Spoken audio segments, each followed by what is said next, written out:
Anupama serial से related update लेकर आ चुके हैं हम आपके बीच में। तो राही की बर्बादी में अनुपमा किस तरीके से वजह बनती हुई नजर आएगी, इस पे बात करेंगे इस वीडियो में। प्रेम की हालत कैसे गंभीर होती हुई नजर आएगी दिन प्रतिदिन, इस पे भी बात करेंगे। साथ ही साथ राही का कोठारी हाउस और राही का प्रेम का साथ छोड़ना जल्द ही आपको दिखाने वाले हैं मेकर्स, इस पे भी नजर डालेंगे इस वीडियो में। हमने देखा रिसेंट एपिसोड, और रिसेंट एपिसोड में आपको दिखा है कि किस तरीके से मेकर्स के पास कोई कहानी नहीं, तो जहां उन्होंने अब जाकर खत्म किया है वो लाई डिटेक्टर टेस्ट को, तो वहीं पर बिना मतलब का सह परिवार में जो है आपस में डिस्कशन हो रहा है, ना सिर ना पैर वाली डिस्कशन, बिना मतलब का इंडिपेंडेंट डे की जो कि खत्म हो चुकी है अब डिस्कशन कर रही है अनुपमा। जया आखिरकार उस घर में किस कोने में छिपी रहती है ये मुझे नहीं समझ आता। इतना बड़ा बवंडर हुआ, इतना बड़ा सीसीटीवी वर्क हुआ, जया कहीं दिखी नहीं दिखी कहीं पर। और हमने आपको उस रोज बोला था कि अचानक से जया को भी अगर मेकर सामने लेकर आ जाए तो इसमें कोई बड़ी बात आप मत समझना। तो फाइनली जया के साथ टाइम वेस्ट करते हुए नजर आई अनुपमा, तो वहीं पर बाकी टाइम वेस्ट किया उन्होंने आपका कहाँ, तो लव यू जिंदगी कैफे में, जहाँ पर अनुपमा फिर से इंडिपेंडेंट डे पर एक तरह से आज़ादी का गुण गाती हुई दिखी। तो वहीं पर जो एक दो अननोन पर्सन आए उनके बीच में भी सुलह के जगह पर और ज़्यादा धमकाते हुए नजर आए। धमकाना स्वाभाविक था क्योंकि वो उस लड़के का बिहेवियर उसी तरीके से था, लेकिन बात वहाँ पर अनुपमा की ही हो रही थी। भले ही लड़ वो रहे थे लेकिन बात अनुपमा की हो रही थी, क्योंकि अनुपमा को बनाना है अपना सपनों का घर। बार बार बार बार बार बार आपको ये चीज़ आपके कान में डालकर जा रहे हैं मेकर्स की ये घर जो है बहुत ज़रूरी होता है एक लड़की के लिए। मेरा भी मानना है बहुत ज़रूरी होता है एक लड़की के लिए।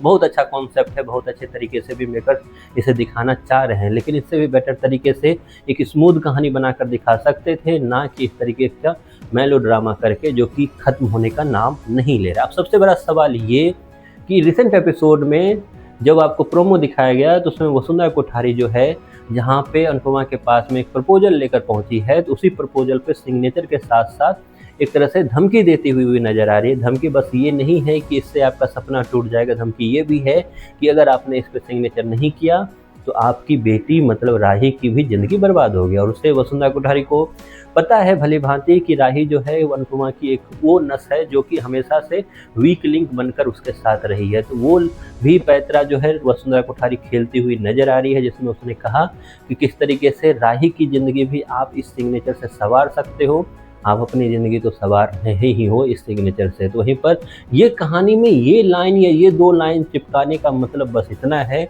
कि आगे जाकर जो है माँ बेटी का कोई नहीं होने वाला है। माँ बेटी को सब छोड़ने वाले हैं, माँ बेटी एक दूसरे का हाथ पकड़कर एक नई ज़िंदगी जीने वाले हैं।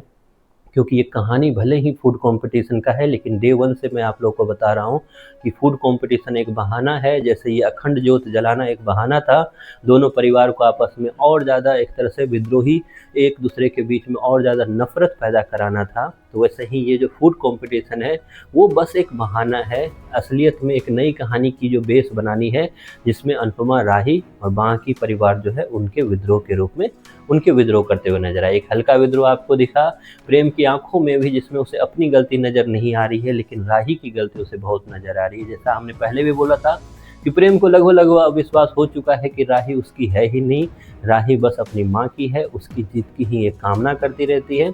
और मेरी हार के लिए ये काफ़ी ज़्यादा जिम्मेदार भी है, क्योंकि राही तो मेरी पंचिंग बैग है, तो मैं जब चाहूँ अपने जो हार का ठिकरा जो है राही के सर पे फोड़ सकता हूँ। तो ये सब कुछ आगे जाकर आपको दिखाने वाले हैं मेकर कि किस तरीके से अनुपमा फिर से जिम्मेदार बनेगी राही की बर्बादी का। कैसे, उसको ऐसे समझिए अनुपमा ना सिग्नेचर करेगी, अनुपमा सिग्नेचर नहीं करेगी तो प्रेम का एक तरह से गुस्सा फूटने वाला है, और प्रेम का गुस्सा फूटेगा तो कोठारी परिवार में भी गुस्सा फूटेगा। वसुंधरा कोठारी को फिर से अपने प्रेम की हार बर्दाश्त होगी नहीं, सब चीज़ों के लिए जिम्मेदार राही को माना जाएगा और राही के लिए बर्दाश्त के बाहर होगा, और फाइनली राही की ज़िंदगी बर्बाद। तो फिर जिस तरीके से लाइसेंस में अनुपमा का रोल था, उसी तरीके से राही की बर्बादी में भी सो कॉल्ड अनुपमा का हाथ है। आप कितने एक्साइटेड हो आगे की कहानी के लिए आज बता दो।